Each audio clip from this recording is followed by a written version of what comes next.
Денеска е Духов ден.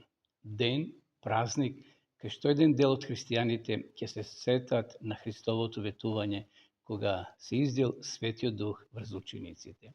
Всушност, Духов ден се нарекува уште и Педесетница, 50 дена од Христовото воскресение или 10 дена од Христовото вознесение. Христос го исполнил своето ветување. Учениците биле во горната соба и Духот Свети се излил врз нив.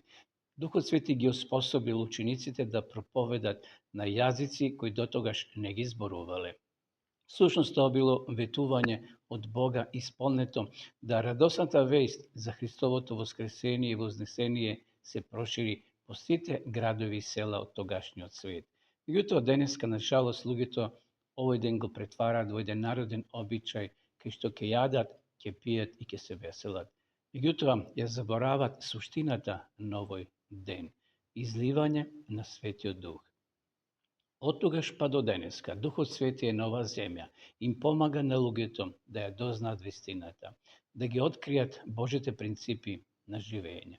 Духот Свети ни укажува на нашите слабости, на нашите гревови, на нашите промени кои треба да ги направиме.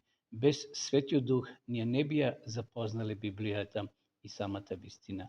Затоа, драги пријатели, овој ден не е само ден на јадење и на пиење, туку да се подсетиме на Христовото вознесување, на Христовото ветување и исполнување, кога Духот Свети дошол на оваа земја и денеска тој е присутен да ни помогне да не само да откриеме вистината, туку и да останеме во таа вистина, да ја надградуваме, да го менуваме нашиот карактер и така да бидеме подготвени за Христовото второ доаѓање.